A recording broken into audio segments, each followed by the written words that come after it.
ಹಾ, ಆ ಬ್ರೋಕರ್ ಬಗ್ಗೆ ಏನಾದ್ರೂ ಗೊತ್ತಾಯ್ತಾ? ಇಲ್ಲ ಶ್ಯಾಮ, ಅವನ್ನೇ ಹುಡುಕ್ತಾ ಇದೀವಿ. ಅವತ್ತು ರಿಜಿಸ್ಟ್ರೇಷನ್ಗೆ ಅರುಣ್ ಬಾವ ರಿಯಲ್ ಎಸ್ಟೇಟ್ ಆಫೀಸ್ಗೆ ಹೋಗಿದ್ರಲ್ಲ, ಅಲ್ಲಿಗೆ ಹೋದ್ರೆ ಆ ಬ್ರೋಕರ್ ಬಗ್ಗೆ ಏನಾದ್ರೂ ಕ್ಲೂ ಸಿಗುತ್ತೇನೋ?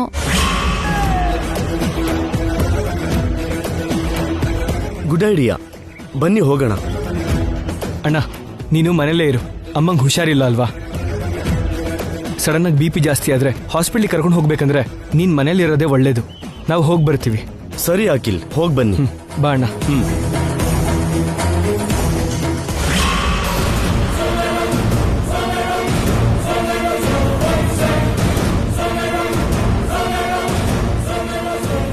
ಹೇ, ಲೆಫ್ಟ್ ತಗೋ.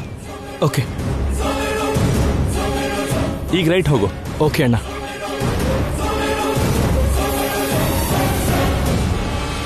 ಅರುಣ್, ಅರುಣ್, ಅರುಣ್,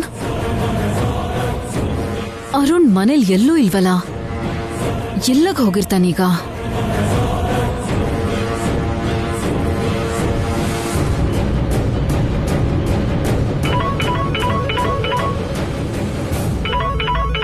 ನೀನು ಅದಕ್ಕೆ ಫೋನ್ ಮಾಡ್ತಿದ್ದಾಳೆ.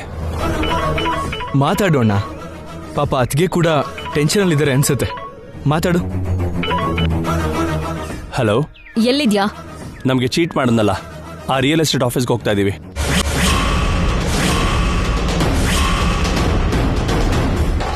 ಯಾರ್ಯಾರು ಹೋಗ್ತಿದ್ದೀರಾ? ಅಖಿಲ್, ನಾನು, ಶ್ಯಾಮ ಹೋಗ್ತಿದ್ದೀವಿ. ಶ್ಯಾಮನು ಬರ್ತಿದ್ದಾಳ? ಹೌದು, ಶ್ಯಾಮನು ನಮ್ಮ ಜೊತೆ ಬಂದಿದ್ದಾಳೆ. ಹಾಗಾದ್ರೆ ನಾನು ಬರ್ತೀನಿ. ನೀನ್ ಆಫೀಸ್ ಅಡ್ರೆಸ್ ಹೇಳು. ನೀನು ಯಾಕೆ? ನಾವು ಹೋಗಿ ಬರ್ತೀವಿ ಬಿಡು. ಒಂದ್ ರೀತಿಲಿ ಅಕ್ಕನೂ ಬರೋದು ಒಳ್ಳೇದೇ ಬಾವಾ. ಅಂದ್ರೆ ಅಕ್ಕನೂ ಬಂದ್ರೆ ಬ್ರೋಕರ್ನ ಹಿಡಿಯೋದು ಈಸಿ ಆಗತ್ತೇನೋ ಅಂತ. ಐಶ್ವರ್ಯ ಬಂದರೆ ಬ್ರೋಕರ್ನ ಹಿಡಿಯೋದು ಹೇಗಮ್ಮ ಈಸಿ ಆಗುತ್ತೆ? ಆ ಬ್ರೋಕರ್ ಬಗ್ಗೆ ಐಶ್ವರ್ಯಗೇನು ಗೊತ್ತಿಲ್ವಲ್ಲ ಪಾಪ. ಹೌದು, ಬ್ರೋಕರ್ ಬಗ್ಗೆ ಪಾಪ ಐಶ್ವರ್ಯ ಅಕ್ಕಂಗೆ ಏನೂ ಗೊತ್ತಿಲ್ಲ.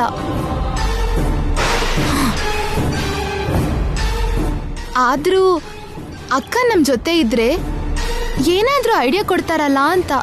Okay okay. Hello, office address ಹೇಳು.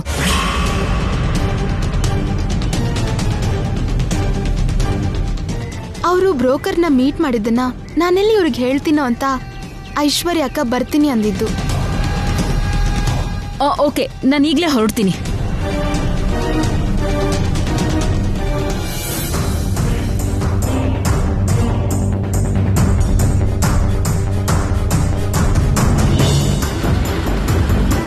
ಲೇ ಅಖಿಲ್, ಇಲ್ಲೇ ನಿಲ್ಸು.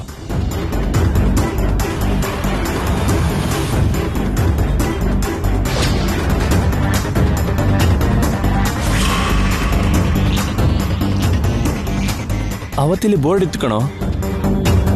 ಅಂದ್ರೆ ತಕ್ಷಣ ಬೋರ್ಡ್ ತೆಗ್ದಿದ್ದಾರೆ ಅಂತ ಆಯ್ತು. ಬನ್ನಿ ನೋಡೋಣ.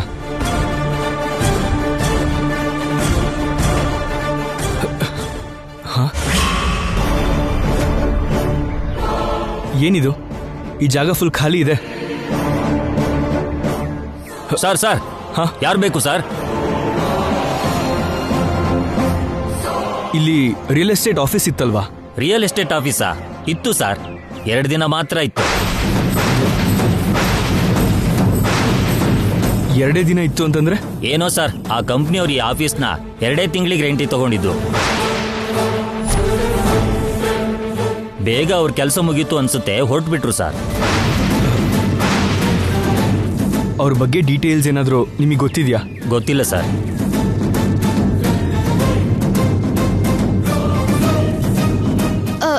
ರೀ, ಒಂದ್ಸಲ ಇವ್ರ ಓನರ್ ಹತ್ರ ಮಾತಾಡಿದ್ರೆ ಆ ಬ್ರೋಕರ್ ಬಗ್ಗೆ ಗೊತ್ತಾಗತ್ತೇನೋ. ಅಂದ್ರೆ ಈ ಬಿಲ್ಡಿಂಗ್ ಕೊಡುವಾಗ ಅವ್ರ ವಿವರ ಎಲ್ಲ ತಗೊಂಡಿರ್ತಾರಲ್ವಾ? Good idea. ನಿಮ್ಮ ಓನರ್ ಅವ್ರಿಗೆ ಒಂದ್ಸಲ ಫೋನ್ ಮಾಡ್ತೀರಾ? Okay sir. ಬೇಗ ಮಾಡಿ.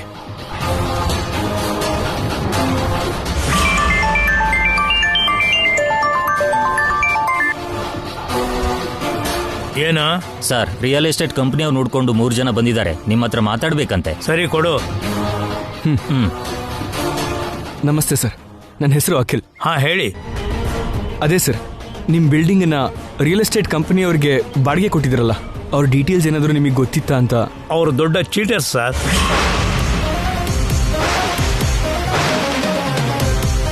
ಒಳ್ಳೆ ರೀತಿಯಲ್ಲಿ ಮಾತಾಡಿದ್ದಕ್ಕೆ ಬಿಲ್ಡಿಂಗು ರೆಂಟಲ್ಲಿ ಕೊಟ್ಟೆ, ಎಲ್ಲ ಫೇಕ್ ಡೀಟೇಲ್ಸ್ ಕೊಟ್ಟು ಅಲ್ಲಿ ಆಫೀಸ್ ಮಾಡಿಕೊಂಡ್ರು. ನೋಡಿದ್ರೆ 2 ದಿನಕ್ಕೆ ಆಫೀಸ್ ಖಾಲಿ ಮಾಡಿದ್ರು. ಇದೇನು ಹೀಗೆ ಮಾಡಿದ್ರಿ ಅಂತ ಅವ್ರು ಕೊಟ್ಟಿರೋ ನಂಬರ್ಗೆ ಕಾಲ್ ಮಾಡಿದ್ರೆ ಫೋನ್ ಸ್ವಿಚ್ ಆಫ್ ಬರ್ತಿದೆ. ಎಷ್ಟು ಸಾರಿ ಕಾಲ್ ಮಾಡಿದ್ರು ಫೋನ್ ಸ್ವಿಚ್ ಆಫ್ ಅಲ್ಲೇ ಇದೆ. ಆಮೇಲೆ ಗೊತ್ತಾಯ್ತು ಅವ್ರು ದೊಡ್ಡ ಚೀಟರ್ಸ್ ಅಂತ.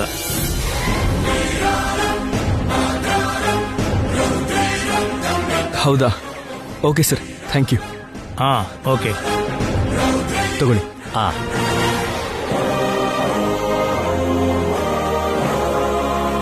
ಬನ್ನಿ ಅಣ್ಣ.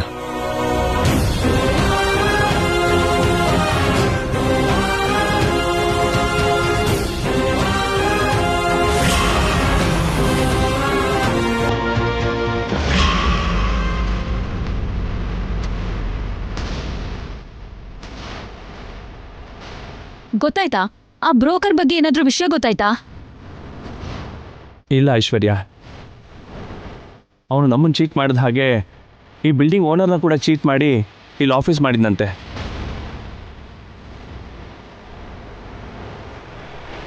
ಅದಕ್ಕೆ ನೀವೇನು ಟೆನ್ಷನ್ ಮಾಡ್ಕೋಬೇಡಿ, ಅವನು ಖಂಡಿತ ಸಿಗ್ತಾನೆ. ಶ್ಯಾಮ, ನೀನು ಅದಕ್ಕೆ ಇಲ್ಲೇ ಇರಿ, ನಾನು ಅಣ್ಣ ಹೋಗಿ ಸ್ಟ್ರೀಟಲ್ಲಿ ಅವ್ರ ಬಗ್ಗೆ ಎನ್ಕ್ವೈರಿ ಮಾಡ್ಕೊಂಡು ಬರ್ತೀವಿ. ಯಾವ ಚಿಕ್ಕ ಕ್ಲೂ ಸಿಕ್ಕಿದ್ರು ಅವ್ರನ್ನ ಹಿಡಿಯೋದು ಈಸಿ ಆಗುತ್ತಲ್ವಾ? ಹೌದು ರೀ, ಹೋಗಿ ಎನ್ಕ್ವೈರಿ ಮಾಡ್ಕೊಂಡು ಬನ್ನಿ, ಏನಾದ್ರೂ ಕ್ಲೂ ಸಿಗ್ಬೋದು. ನಡಿಯಣ್ಣ. ಹಾಂ ಬಾ, ಅಲ್ಲಿ ಕೇಳೋಣ.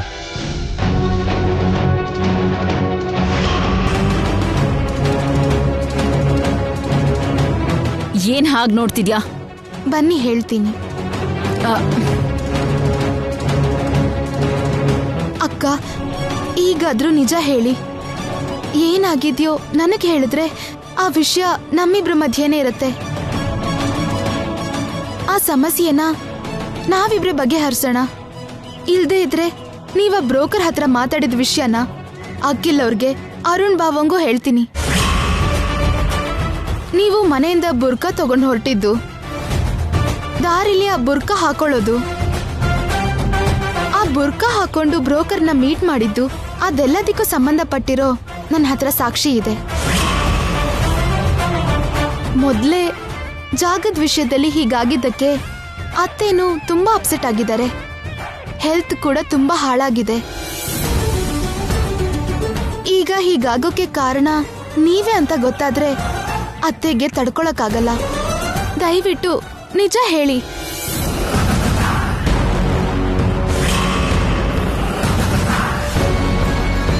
ಓಕೆ, ಹೇಳ್ತೀನಿ. ಆದ್ರೆ ಈ ನಿಜನ ಯಾರಿಗೂ ಹೇಳಲ್ಲ ಅಂತ ಅಖಿಲ್ ಮೇಲೆ ಆಣೆ ಮಾಡು.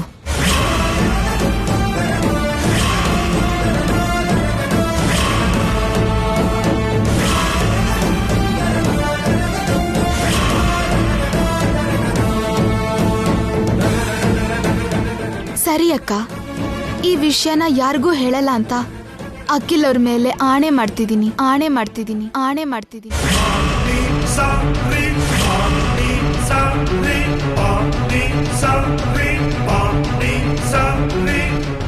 ಏನ್ ನಡೀತು ಅಂದ್ರೆ,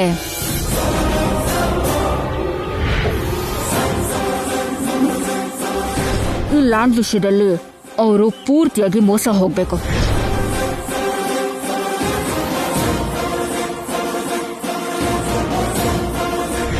ಹೇಳ್ದಾಗೆ ಆನಂದ್ ವರ್ಮಾ ಅವ್ರಿಗೆ ಚೀಟ್ ಮಾಡಿ ಈ ಲ್ಯಾಂಡ್ನ ಬೇರೆಯವ್ರಿಗೆ ಸಿಗೋ ಹಾಗೆ ಮಾಡ್ಬೋದಾ?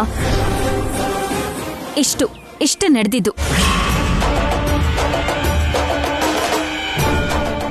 ಅಣ್ಣ, ಎಕ್ಸ್ಕ್ಯೂಸ್ ಮೀ. ಹೇಳಿ. ಇಲ್ಲಿ ಪಕ್ಕದಲ್ಲಿ ರಿಯಲ್ ಎಸ್ಟೇಟ್ ಆಫೀಸ್ ಒಂದು ಇತ್ತಲ್ಲ, ಅವ್ರ ಬಗ್ಗೆ ಡೀಟೇಲ್ಸ್ ಏನಾದ್ರು ಗೊತ್ತಿದೆಯಾ? ಹೌದು ಸರ್, ಇಲ್ಲೇ ಇಲ್ಲ, ಗೊತ್ತಿಲ್ಲ ಸರ್. ಓಕೆ ಅಣ್ಣ, ಇಲ್ಲೊಂದು ರಿಯಲ್ ಎಸ್ಟೇಟ್ ಆಫೀಸ್ ಇತ್ತಲ್ಲ, ಅದ್ರ ಬಗ್ಗೆ ನಿಮ್ಗೆ ಏನಾದ್ರು ಗೊತ್ತಾ? ಗೊತ್ತಿಲ್ಲ ಸರ್. ಏನಿದು? ಯಾರನ್ನೇ ಕೇಳಿದ್ರು ನಮ್ಗೆ ಗೊತ್ತಿಲ್ಲ ಅಂತಿದಾರಲ್ಲೋ. ಇನ್ನೂ ನಮಗೆ ಸಿಗಲ್ಲ ಅನ್ಸುತ್ತೆ. ಸಿಗ್ತಾನೆ ಅಣ್ಣ, ಖಂಡಿತವಾಗ್ಲೂ ಸಿಗ್ತಾನೆ. ನೀನೇನು ಟೆನ್ಷನ್ ಆಗಬೇಡ. ಟೆನ್ಷನ್ ಮಾಡ್ಕೊಳ್ದೆ ಹೇಗಿರ್ಲೋ? ನನ್ನಿಂದಾನೆ ಅಲ್ವಾ ಇದೆಲ್ಲ ಆಗಿದ್ದು. ಅಣ್ಣ ಪ್ಲೀಸ್, ನೀನು ಹಾಗೆ ಫೀಲ್ ಆಗಬೇಡ. ನೀನು ಕೂಲಾಗಿರು. ನೀನು ಹಾಗೆ ಡಿಸಪಾಯಿಂಟ್ ಆಗಬೇಡ, ಟೆನ್ಷನ್ ಮಾಡ್ಕೋಬೇಡ. ಅವನು ಖಂಡಿತವಾಗ್ಲೂ ನಮಗೆ ಸಿಗ್ತಾನೆ. ಅಣ್ಣ, ನನ್ನ ಮಾತು ಕೇಳು. ನೀನು ಆ ವಿಷಯದ ಬಗ್ಗೆ ಯೋಚನೆನೇ ಮಾಡಬೇಡ, ಬಿಟ್ಬಿಡು. ನೀನು ಮನೆಗೆ ಹೋಗಿ ರೆಸ್ಟ್ ತಗೋ. ಅವನ ವಿಷಯ ನಾನು ನೋಡ್ಕೋತೀನಿ, ಸರಿನಾ? ಇರು, ಕ್ಯಾಬ್ ಬುಕ್ ಮಾಡ್ತೀನಿ. ಯಾಕಕ್ಕ, ಯಾಕೆ ಈ ತರ ಕೆಲಸ ಮಾಡಿದ್ರಿ? ಯಾಕ? ಮನೇಲಿ ಅರುಣ್ ಬೆಲೆ ಕಡಿಮೆ ಆಗ್ತಿರೋದಕ್ಕೆ, ನಿನ್ ಗಂಡಂಗೂ ಅಶೋಕ್ ಬಾವಂಗೂ ಬೆಲೆ ಹೆಚ್ಚಾಗ್ತಿರೋದಕ್ಕೆ. ಹೈದರಾಬಾದ್ ಆಕ್ಷನ್ಗೆ ಅರುಣ್ನ ನನ್ನನ್ನ ಕಳಿಸ್ದೆ, ಅಖಿಲ್ನ ನಿನ್ನನ್ನ ಕಳಿಸಿದ್ರು ಮಾವ. ಚೆನ್ನೈ ಮೀಟಿಂಗಿಗೂ ಅಷ್ಟೇ ಅಶೋಕ್ನ ಕಳಿಸಿದ್ರೆ ಹೊರತು ಅರುಣ್ನ ಕಳಿಸ್ಲಿಲ್ಲ. ಬಿಸ್ನೆಸ್ಗೆ ಸಂಬಂಧಪಟ್ಟಿರೋ ಎಲ್ಲ ಕೆಲ್ಸಾನು ಅಖಿಲ್ಗೆ ಅಶೋಕ್ ಬಾವಂಗೆ ವಹಿಸ್ತಾರೆ ಹೊರತು ಅರುಣ್ಗೆ ಒಂದು ಕೆಲ್ಸ ಕೂಡ ಕೊಡೋದೇ ಇಲ್ಲ. ಕೊನೆಗೆ ಈ ಲ್ಯಾಂಡ್ಗೆ ಸಂಬಂಧಪಟ್ಟಿರೋ ವಿಷಯನೂ ಕೂಡ ಅಖಿಲ್ಗೆ ವಹಿಸಿದ್ರೆ ಹೊರತು ಅರುಣ್ಗೆ ಕೊಡ್ಲೇ ಇಲ್ಲ. ಆ ಕೋಪಕ್ಕೆ ಹೋಗಿ ಬ್ರೋಕರ್ನ ಮೀಟ್ ಮಾಡ್ದೆ. ರಿಜಿಸ್ಟ್ರೇಷನ್ ವಿಷಯದಲ್ಲಿ ಅಖಿಲ್ಗೆ ಚೀಟ್ ಮಾಡೋದಕ್ಕೆ ಹೇಳ್ದೆ. ಕೊನೆಗೆ ಅದು ನನ್ ಕುತ್ತಿಗೆಗೆ ಸುತ್ಕೋತು. ಅಷ್ಟೇ ಅಕ್ಕ, ಎದ್ರಿರೋರ್ಗೆ ಕಷ್ಟ ಕೊಡ್ಬೇಕು ಅಂತ ನೋಡಿದ್ರೆ ನಮ್ಗೆ ಎದುರೇಟ್ ಬೀಳೋದು. ಹೋಗ್ಲಿ, ಆ ಬ್ರೋಕರ್ಗೆ ಮತ್ತೆ ಫೋನ್ ಮಾಡಿದ್ರಾ? ಮಾಡಿದ್ದೆ, ಆದ್ರೆ ಅವನು ಫೋನ್ ಪಿಕ್ ಮಾಡ್ಲಿಲ್ಲ. ಮತ್ತೆ ಆಮೇಲೆ ಫೋನ್ ಮಾಡಿದ್ರೆ ಸ್ವಿಚ್ ಆಫ್ ಅಂತ ಬಂತು. ಅಷ್ಟಕ್ಕೂ ಅವನ ಆಫೀಸ್ ಎಲ್ಲೋ ನಿಮಗ್ ಗೊತ್ತಿಲ್ವಾ ಅಕ್ಕ? ಗೊತ್ತಿಲ್ಲ. ಗೊತ್ತಿದ್ರು ಕೂಡ ಉಪಯೋಗ ಇಲ್ಲ. ಈಗ ನಾವ್ ಅವನನ್ನ ಹುಡುಕಿದ್ರು ಕೂಡ ನನಗೇನು ಗೊತ್ತಿಲ್ಲ ಅಂತ ಅವನು ಕೈ ಎತ್ತಿದ್ರೆ ನಾವ್ ಏನ್ ಮಾಡೋದು? ಅಕಸ್ಮಾತ್ ಅವನೆಲ್ಲಾದ್ರೂ ಸಿಕ್ಬಿಟ್ರೆ ಹೇಗಾದ್ರೂ ಸರಿ ಅವನ್ ಬಾಯಿಂದ ನಿಜ ಹೇಳ್ಸ್ಬೋದು ಅಕ್ಕ. ಆದ್ರೆ ಹೇಗ ಅವನ್ನ ಹಿಡಿಯೋದು? ಅವನನ್ನ ಹಿಡಿಯೋದು ಈಸಿನೇ ಶ್ಯಾಮ. ಹೇಗೆ? ಮೊನ್ನೆ ಅವನನ್ನ ಮೀಟ್ ಮಾಡೋದಕ್ಕೆ ಹೋಗಿದ್ನಲ್ಲ, ನೀನು ಆಟೋದಲ್ಲಿ ಫಾಲೋ ಮಾಡ್ಕೊಂಡು ಬಂದಿಯಲ್ಲ, ಆ ಅವತ್ತು ಅವನ್ ಕಾರ್ಗೆ GPS ಡಿವೈಸ್ ನ ಅಟ್ಯಾಚ್ ಮಾಡಿದೀನಿ.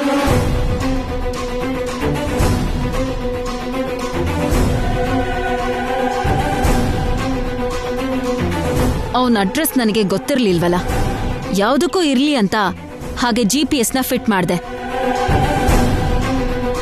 ಅದನ್ನ ನೋಡಿ ನಾವ್ ಅವನನ್ನ ಹಿಡಿಬೋದು.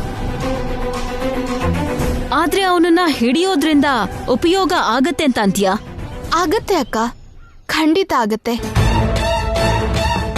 ನಮ್ ಕಡೆ ನ್ಯಾಯ ಇದ್ದಾಗ ಖಂಡಿತ ಉಪಯೋಗ ಆಗತ್ತೆ. ಬನ್ನಿ ಅಕ್ಕ, ಹೋಗೋಣ.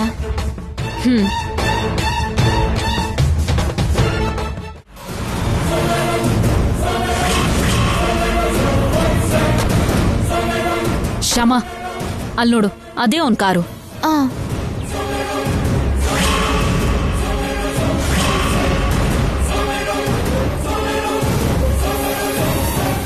ಅವನ್ ಕಾರ್ ಇಲ್ಲೇ ಇದೆ ಅಂದ್ರೆ ಅವನು ಇಲ್ಲೇ ಸುತ್ತಮುತ್ತ ಇರ್ತಾನೆ ಅಕ್ಕ.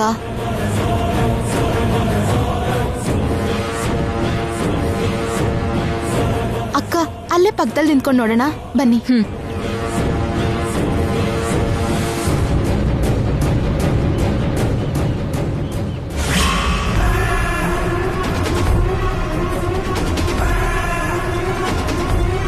ಅಕ್ಕ, ಅಲ್ಲಿ ನೋಡಿ, ಅಲ್ಲಿದ್ದಾನಕ್ಕ.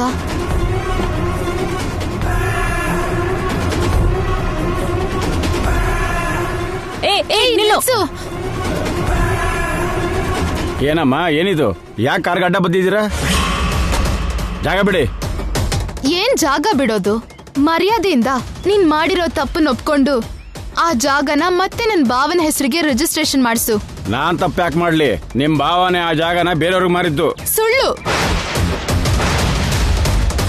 ನನ್ ಭಾವ ಹಾಗ್ ಮಾಡಲ್ಲ, ಮಾಡಿಲ್ಲ ಕೂಡ. ನೀನೇನೋ ಮೋಸ ಮಾಡಿ ಅವ್ರ ಹತ್ರ ಸೈನ್ ಮಾಡಿಸ್ಕೊಂಡಿದ್ಯಾ.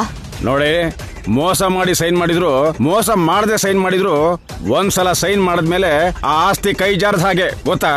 ಇಲ್ಲ, ನಮ್ಮ ಆಸ್ತಿ ಎಲ್ಲೂ ಹೋಗಲ್ಲ. ನನ್ ಮಾವ ಕಷ್ಟಪಟ್ಟು ಪಡೆದಿರೋ ಆ ಆಸ್ತಿ ಯಾವತ್ತೂ ನಮ್ ಕೈ ಜಾರಿ ಹೋಗಲ್ಲ.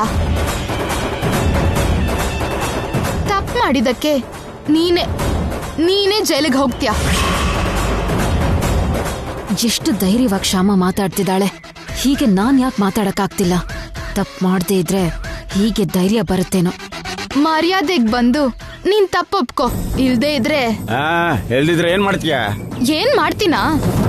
ಇಲ್ಲೇ ನಡು ರೋಡಲ್ ಕೂಗಿ ಗಲಾಟೆ ಮಾಡಿ ಎಲ್ರೂ ಸೇರ್ಸಿ ನೀನ್ ತಪ್ಪು ಹೊರಗಡೆ ಹೇಳಿಸ್ತೀನಿ. ಜನನೆಲ್ಲ ಸೇರಿಸಿ ನನ್ ತಪ್ಪು ಹೇಳಿಸ್ತೀಯ? ಹೇಳ್ಸು, ಏನ್ ಮಾಡ್ತೀಯ ಮಾಡ್ಕೊ ಹೋಗು.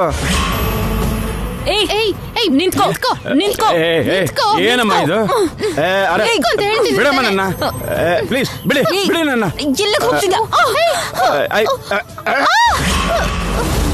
ಇಲ್ಲಿಂದ ಆದಷ್ಟು ಬೇಗ ಹೊರಟ್ಬಿಡ್ಬೇಕು.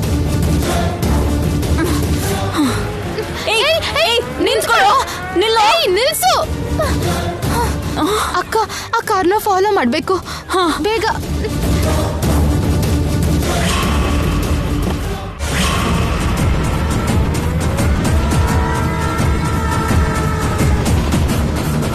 ರೀ, ಎಲ್ಲಿದ್ದೀರಾ?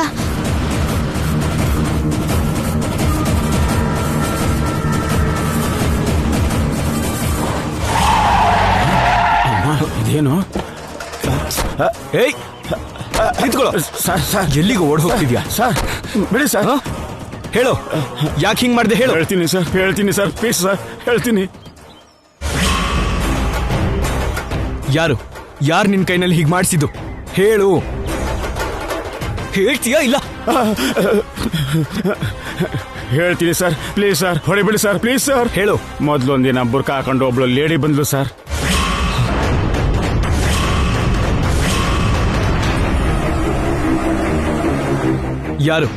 ಯಾರ ಲೇಡಿ? ಗೊತ್ತಿಲ್ಲ ಸರ್, ನಿಜವಾಗ್ಲೂ ಗೊತ್ತಿಲ್ಲ ಸರ್ ನನಗೆ. ಅವ್ರು ಬಂದು ನಾನು ಹೇಳಿರೋ ಹಾಗೆ ಆನಂದ್ ವರ್ಮಾ ಅವ್ರಿಗೆ ಚೀಟ್ ಮಾಡಿ ಈ ಲ್ಯಾಂಡ್ನ ಬೇರೆಯವರು ಕೊಡೋಕ್ಕಾಗತ್ತಾ?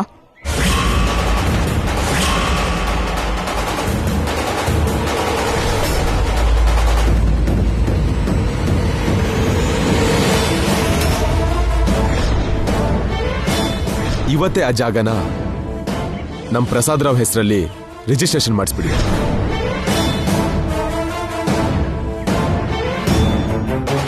ಇಷ್ಟೇ ಸರ್ ನಡೆದಿದ್ದು. ಮಲ್ಲಿಕಾರ್ಜುನ್ಗಾದ್ರೆ ನಮ್ಮ ಮೇಲೆ ಕೋಪ ಇದೆ. ಆ ಬುರ್ಖಾದಲ್ಲಿ ಬಂದವ್ರು ಯಾರಾಗಿರ್ಬೋದು?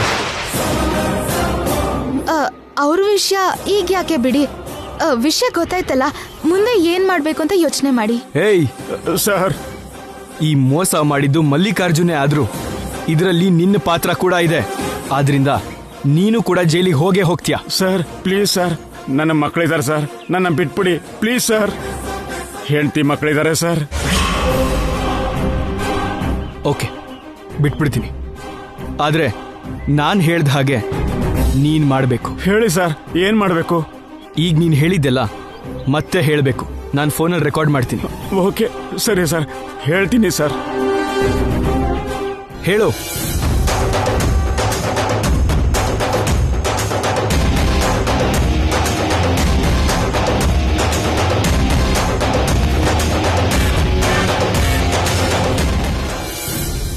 ನನಗೇನು ಗೊತ್ತಿಲ್ಲ.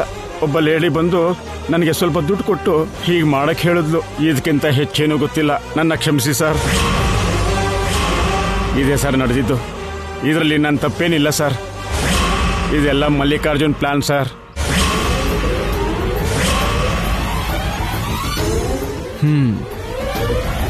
ನೋಡಿದ್ಯಾ, ನಾವು ಹಾಗೆ ಮೋಸ ಹೋಗಿದ್ದಕ್ಕೆ ಕಾರಣ ಕರ್ತೃ ಕರ್ಮ ಕ್ರಿಯೆ ಎಲ್ಲ ನೀನೆ ಅಂತ ತುಂಬಾ ಡೀಟೇಲ್ ಆಗಿ ಹೇಳಿದಾನೆ ಅವನು.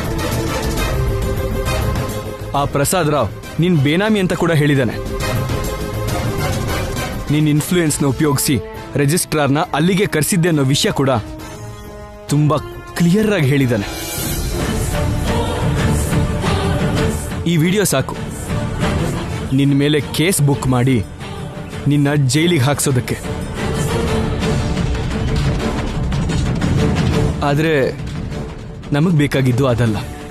ನಾವ್ ಅಂದ್ಕೊಂಡಿದ್ದ ಹಾಗೆ ಅಲ್ಲಿ ಆಶ್ರಮ ಕಟ್ಟೋದು. ಆದಷ್ಟು ಬೇಗ ಅಲ್ಲಿ ಭೂಮಿ ಪೂಜೆ ಮಾಡಿಸಿ ಆಶ್ರಮನ ಕಟ್ಟಿಸಿ ಗುರುಗಳಿಗೆ ಕೊಡಬೇಕು ಅನ್ನೋದು ನನ್ನಮ್ಮನ ಆಸೆ. ಸೊ ಮರ್ಯಾದೆಯಿಂದ ಮಾಡಿರೋ ತಪ್ಪನ್ನ ಒಪ್ಕೊಂಡು ಈಗಲೇ ನಿನ್ ಬೇನಾಮಿ ಹೆಸರಲ್ಲಿರೋ ಆ ಲ್ಯಾಂಡನ್ನ ನನ್ನ ಅಣ್ಣ ಅರುಣ್ ಹೆಸರಿಗೆ ಚೇಂಜ್ ಮಾಡಿಸು.